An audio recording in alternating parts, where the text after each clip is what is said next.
नमस्कार। स्वागत है आपका राजनीति के इस अखाड़े में। मित्रों, सुप्रीम कोर्ट की ओर से 14 राजनीतिक दलों की याचिका ठुकरा देने के बाद प्रधानमंत्री नरेंद्र मोदी बहुत उत्साहित हैं।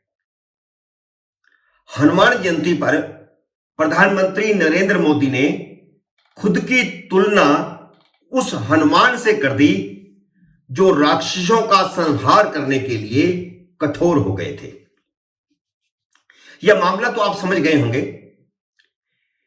पिछले कई दिनों से अखबारों और टीवी चैनलों पर आंकड़े लिखे और दिखाए जा रहे थे जिनसे साबित होता था कि नरेंद्र मोदी के प्रधानमंत्री बनने के बाद सीबीआई और ईडी ने भ्रष्टाचार के जितने भी केस दर्ज किए उनमें से 95% विपक्षी दलों के नेताओं के खिलाफ थे। हालांकि इनमें से बहुत सारे मामले हाई कोर्ट के आदेश पर दाखिल हुए हैं, लेकिन सवाल यह है कि जब सत्ता में रहते हुए तुमने भ्रष्टाचार से करोड़ों रुपए कमाए तो केस भी तुम्हारे खिलाफ ही दर्ज होगा। इन आंकड़ों को आधार बनाकर वे सभी राजनीतिक दल इकट्ठे हो गए जिनके खिलाफ सीबीआई और ईडी ने पिछले 8-9 साल से कार्रवाई शुरू की है। इनमें कईयों के ठिकानों पर छापे मारकर सबूत इकट्ठे किए गए। छापों के दौरान कईयों के ठिकानों से करोड़ों रुपए का जखीरा मिला। कुछ नेताओं की गिरफ्तारी हो चुकी है, कुछ को लगातार सम्मन भेजे जा रहे हैं और उन्हें गिरफ्तारी की आशंका है। ये कुल 14 राजनीतिक दल थे जो कोर्ट गए थे।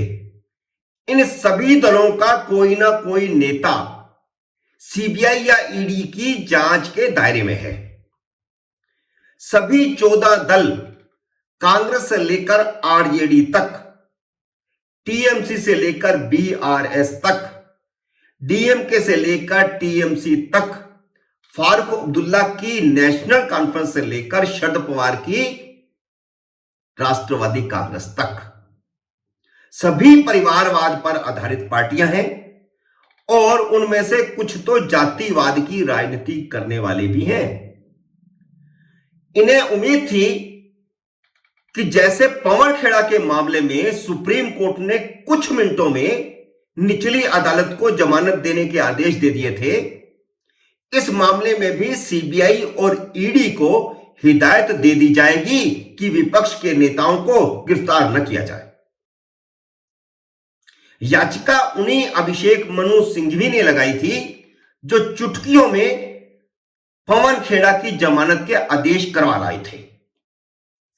लेकिन जब वे कोर्ट से बाहर निकले तो उनका मुंह लटका हुआ था, क्योंकि जिस चीफ जस्टिस डीवाई चंद्रचूड़ पर उन्हें ज्यादा ही भरोसा था, क्योंकि उन्हें नरेंद्र मोदी के खिलाफ माना जाता है, उन्होंने न सिर्फ याचिका ठुकरा दी बल्कि खरी खोटी भी सुनाई।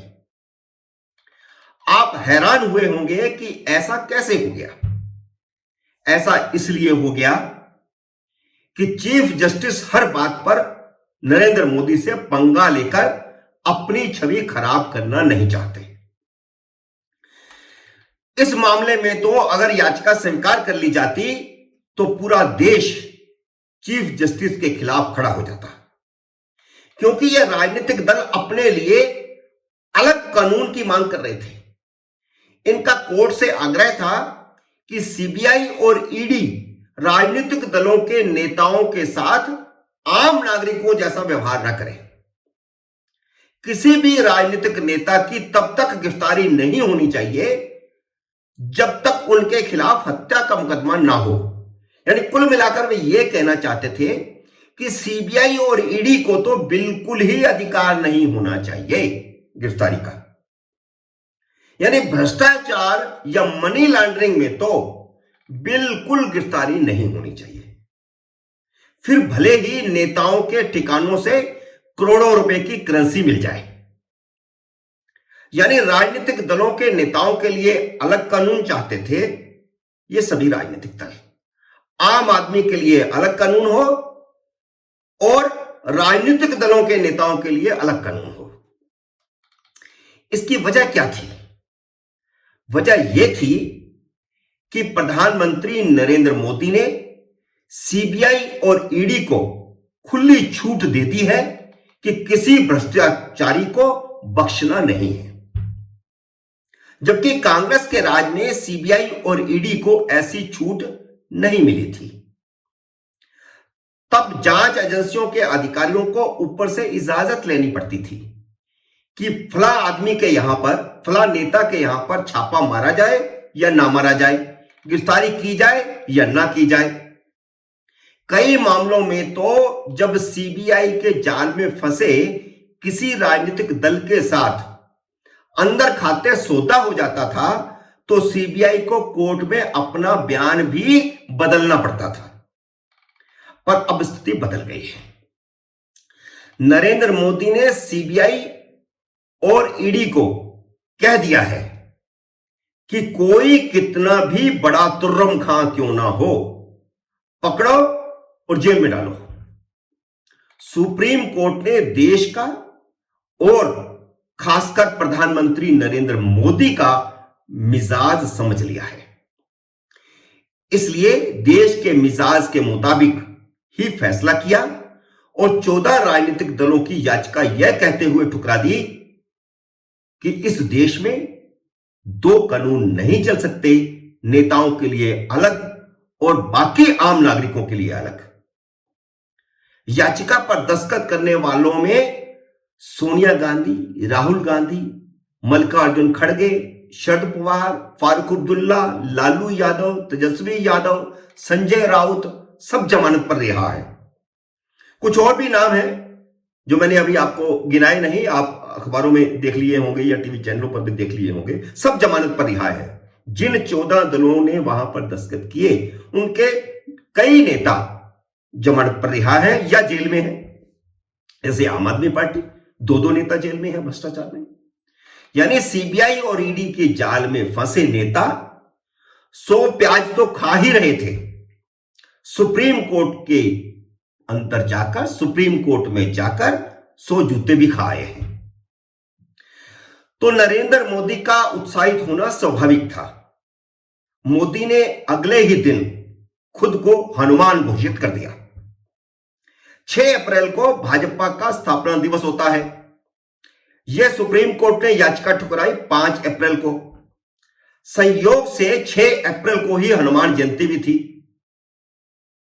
इस मौके पर भाजपा मुख्यालय में भाषण देते हुए मोदी ने कहा कि जैसे राक्षसों का संहार करने के लिए हनुमान को कठोर होना पड़ा था, वैसे ही भ्रष्टाचारियों के खिलाफ कठोर से कठोर कदम उठाएंगे। यह वही सुप्रीम कोर्ट है जिसने मनमोहन सिंह के राज में सीबीआई को मालिक का तोता कहा था।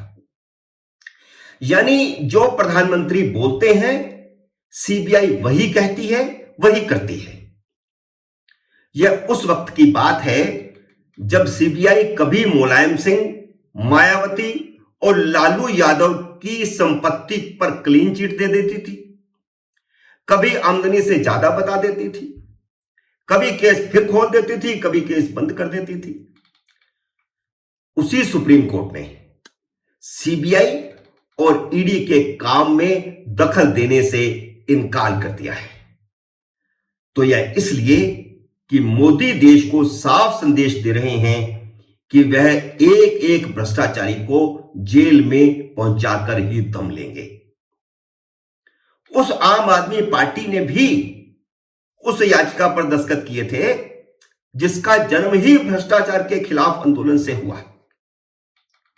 अन्ना हजारे की गोद में बैठकर केजरीवाल ने यह आम आदमी पार्टी बनाई थी। हालांकि जिनकी गोद में बैठे थे वे पार्टी बनाने का विरोध कर रहे थे, क्योंकि उनका कहना था कि सत्ता ही भ्रष्टाचार की जननी होती है। और आज हाल यह है कि आम आदमी पार्टी के आधा दर्जन से ज्यादा नेता भ्रष्टाचार में फंसे हुए हैं। सत्येंद्र जैन 11 महीनों से जेल में पड़े हैं और हाई कोर्ट ने 6 अप्रैल को भी उनकी जमानत याचिका को नामंजूर कर दिया। उनके दूसरे मंत्री मनीष सिसोदिया भी शराब घोटाले में जेल में पड़े हुए हैं। 1 महीने से ज्यादा उनको हो गया है। आगे भी उनकी जमानत होगी या नहीं होगी नहीं कह सकते। मित्रों, उम्मीद है मोदी के भाषण और सुप्रीम कोर्ट के फैसले पर मेरी यह टिप्पणी आपको पसंद आई होगी। मेरे इस वीडियो को शेयर और लाइक कीजिए और कृपया मेरे इस नए YouTube चैनल को सब्सक्राइब करके अपना आशीर्वाद भी दीजिए। कृपया सब्सक्राइब करने के साथ साथ घंटी का आइकॉन भी दबा दीजिए। मेरे अगले वीडियो का करें इंतजार। तब तक नमस्कार।